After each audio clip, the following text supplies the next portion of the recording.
होने लगा तो देशभक्ति बनाम देशद्रोह, इस तरह एक एक करके स्पिन दी जा रही है ताकि जो वादे किए थे, बड़े बड़े वादे किए थे चुनाव के दौरान, 3 साल पूरे होने को आ रहे हैं, वो मुमकिन नहीं है कि पूरे हों या उनकी शुरुआत भी दिख रही है।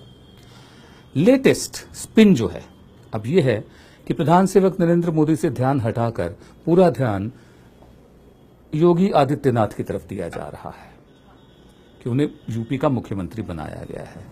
उनका मुख्यमंत्री बनना फेट एकम्प्लाई है, वो बन चुके हैं, उनका शपथ ग्रहण हो चुका है, उस पर छाती पीटने से कोई फायदा नहीं है। सिर्फ यही देखना है कि वो करते क्या है। इतना हो गया है उनके आने से कि नरेंद्र मोदी के सबका साथ सबका विकास मुद्दे से ध्यान हटकर अब जो पूरा डिबेट है वो उसमें चला गया है कि धर्म की राजनीति, भगवा राजनीति, राजनीति का भगवाकरण, यानी जो नॉन इश्यूज हैं उनको इशू बना बनाकर हमारा ध्यान हटाया जा रहा है और साथ साथ देश प्रेम की चाशनी पिलाई जा रही है। राजनीति में इस तरह की चालाकी अक्सर होती रहती है। आप एक बात ध्यान से देखेंगे कि जब भी संसद का सत्र चलने वाला होता है तो कोई ना कोई राजनेता जानबूझकर ऐसा बयान दे देता है ताकि जरूरी मुद्दों पे बात ना हो, सिर्फ आप उसी बयान के इर्द गिर्द उलझे रहें।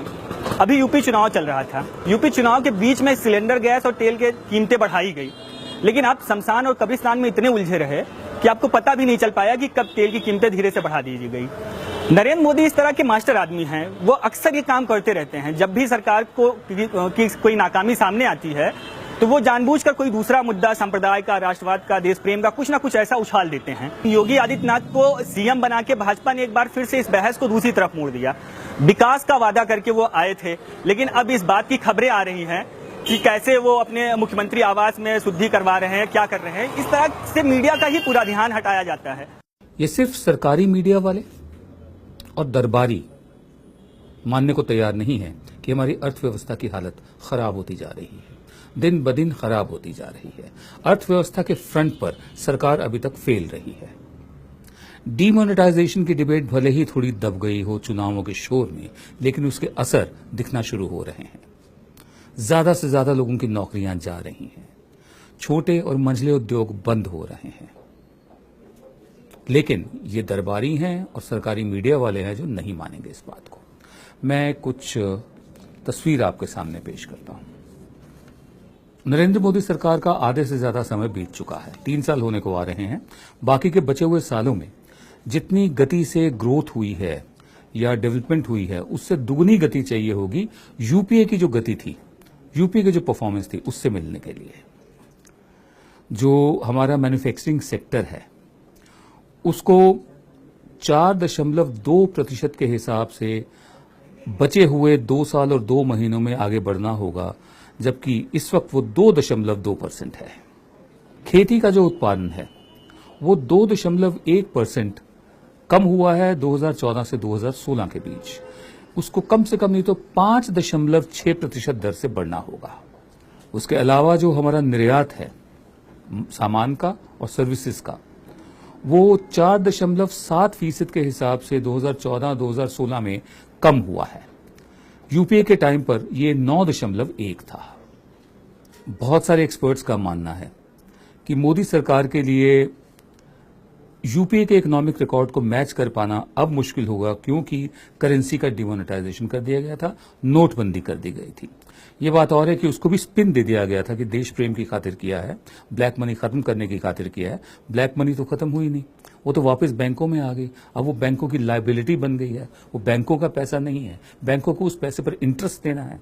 उधर सरकार ने फैसला किया है कि जो 10 कमजोर बैंक हैं उनको 8,586 करोड़ रुपया दिया जाएगा, यानी वो भी हमारा पैसा, टैक्स पेयर का पैसा, क्योंकि इन बैंकों ने ऐसे लोगों को लोन दे रखे हैं जो वापस नहीं कर रहे हैं। स्टेट बैंक ऑफ इंडिया की चेयरपर्सन हैं अरुंधति भट्टाचार्य। उनका ये कहना है कि आने वाले समय में हमें खेती पर ज्यादा ध्यान देना होगा, क्योंकि पिछले 2 सालों में, सन 2014 से लेकर 2016 तक, 2017 का मानसून आना बाकी है, पिछले 2 सालों में मानसून खराब हुआ है। उनका ये भी मानना है कि जो लोग कैश क्रॉप्स उगाते हैं उनका बहुत बुरा हाल हुआ है डिमोनेटाइजेशन की वजह से, और अभी तक हमारी अर्थव्यवस्था कृषि पर ही आधारित है। इसलिए मानसून पर निर्भरता न बनी रहे, लिहाजा हमें कृषि के क्षेत्र में और ज्यादा पैसा डालना होगा। ये बात हमारे जो